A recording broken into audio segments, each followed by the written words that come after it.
8 মে শুক্রবারের সন্ধ্যাটা ছিল আসুন্নাহ ফাউন্ডেশনের জন্য এক অন্যরকম সন্ধ্যা। এদিন ইসলামী জীবন জিজ্ঞাসায় তাড়িত 4 শতাধিক নারী পুরুষের উপস্থিতিতে মুখর হয়েছিল আসুন্নাহ ফাউন্ডেশন অডিটোরিয়াম। ইসলামী লাইভ অনুষ্ঠান সরেই সমাধানের ৩০০তম পর্বপূর্তি উপলক্ষে দর্শকদের সরাসরি অংশগ্রহণে এদিন আয়োজিত হয় সামনাসামনি প্রশ্নোত্তর অনুষ্ঠান। তবে অনুষ্ঠানটি শুধু প্রশ্নোত্তর পর্বেই সীমাবদ্ধ থাকেনি, বরং প্রশ্নোত্তরকে ঘিরে পরিবেশিত হয় বিভিন্ন নান্দনিক উপস্থাপনা। কুরআন তেলাওয়াতের পর সরাই সমাধানের পুরো টিমকে দর্শকদের সামনে পরিচয় করিয়ে দেওয়া হয়।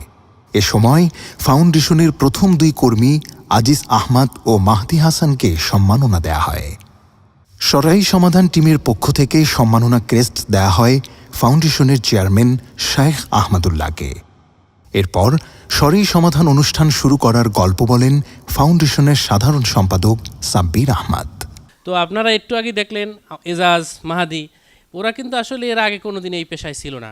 যেহেতু শাইখের সাথে কথা হয়েছে যে আমরা এরকম কিছু করব, ভিডিও এডিটিং, লাইভ এগুলো করব, এদেরকে আমরা গ্রাম থেকে নিয়ে আসলাম। নিয়ে আইসা পেটে ভাতে যে ঠিক আছে তোমরা ভিডিও এডিটিং শিখো, এগুলো শিখো, আমরা এগুলো করব। তো ওদের কোর্স ফি দিয়ে দিছি আমরা, আর হইলো থাকা খাওয়ার ব্যবস্থা করে দিছি, কোনো বেতন নাই। এইভাবে ওরা শুরু করছে। এরপর আমরা একটা গ্যারেজের ভিতরে বেসমেন্টে গ্যারেজের এক কোণা ভাড়া নিলাম 8,000 8,500 টাকা এরকম ভাড়া নিলাম, যে ঠিক আছে স্টুডিও করার জন্য। ওরা যেহেতু 2 জন নতুন কর্মী, ওরাই এডিটিং করতো, ওরাই হইলো যাইয়া ক্যামেরা করতো, ওরাই লাইট ঠিক করতো, আবার ওরাই গাড়ি চালাইতো। এই 2 জন মানে ওদের সবই করতো ওরা 2 জন। এছাড়া 2 জন বিশেষ দর্শককে পুরস্কৃত করা হয়।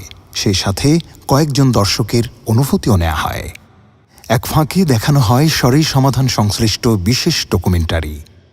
7 বছর আগে শুরু হওয়া এই লাইভ অনুষ্ঠানের প্রথম প্রশ্নকারী ছিলেন একজন নারী, তিনি উম্মে হানি। সম্মাননা জানানোর জন্য অনেকভাবে চেষ্টা করেও আমরা তার সাথে যোগাযোগ করতে পারিনি। 300 পর্বের মাইল ফলক স্পর্শ করা সরাই সমাধান অনুষ্ঠানের শুরুর পথচলা মোটেও মসৃণ ছিল না। সেই স্মৃতি মন্থন করতে গিয়ে শাইখ আহমদুল্লাহ বলেন, লাইভ অনুষ্ঠানটির শুরুর দিকে আমাদের কাছে 8,000 টাকা মাসিক খরচের টাকা জোগাড় করাটাই কষ্টের ছিল। 2 জন কর্মী ছিলেন, তাদের কোনো বেতন ছিল না, পেটে ভাতে ছিলেন। এরপর তাদের বেতন হয়েছে সম্ভবত 3 বা 5,000, তারপর 10,000, এরপর আস্তে আস্তে তারা সামনে অগ্রসর হয়েছেন। ঠিক এরকম সময় যখন আমরা পার করছি, তখন বাংলাদেশের একটি বড় শিল্প প্রতিষ্ঠান আমাদের সাথে যোগাযোগ করে। যখন লাইভ অনুষ্ঠানটি বেশ জনপ্রিয়তা পায় এবং লাইভ ভিউয়ারের সংখ্যা যখন 3,500, 4,000, কখনো 6,000 পর্যন্ত, 7,000 পর্যন্ত ছিল, এরকম একটা পর্যায়ে একটি শিল্প প্রতিষ্ঠান আমাদের সাথে যোগাযোগ করে বলে যে প্রতিটি লাইভের জন্য আমরা তাদের সাথে যেন চুক্তিবদ্ধ হই, শুধুমাত্র লাইভ চলাকালে স্ক্রিনের এক পাশে তাদের কোম্পানির লোগোটা থাকবে এবং আমরা বলবো অমুক কোম্পানি XYZ প্রেজেন্ট সরাই সমাধান। আসুন্নাহ ফাউন্ডেশন লোগো থাকবে, সবই ঠিক আছে, শুধু তাদের লোগোটা পাশাপাশি থাকবে এবং তাদের প্রেজেন্টসে এটি হচ্ছে সেই কথাটা শুধু লেখা উঠবে স্ক্রিনের মধ্যে। এটুকুর বিনিময়ে একটা পর্বে 1 ঘন্টার একটা পর্বের বিনিময়ে তারা আমাদেরকে 2 লক্ষ এবং মাসে 8 লক্ষ টাকা দেওয়ার প্রস্তাব দেয়।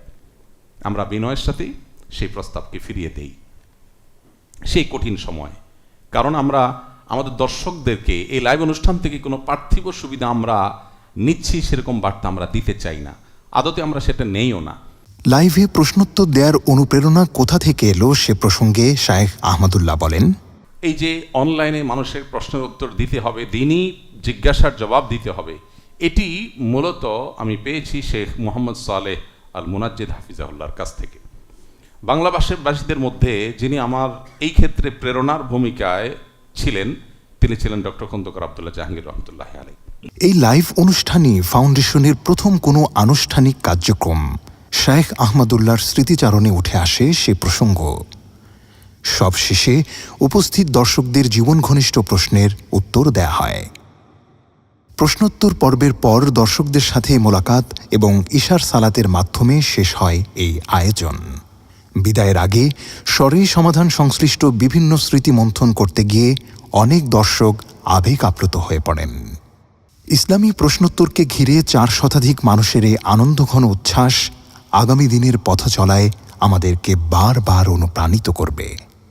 যারা প্রতি সপ্তাহে এই অনুষ্ঠান দেখেন, যারা বিশেষ পর্বে উপস্থিত হয়েছিলেন, আসন সংখ্যা সীমিত হওয়ায় যারা উপস্থিত হতে পারেননি, আসুন্নাহ ফাউন্ডেশন সকলের প্রতি কৃতজ্ঞ। আসুন্নাহ ফাউন্ডেশন, উম্মার স্বার্থে, সুন্নাহর সাথে।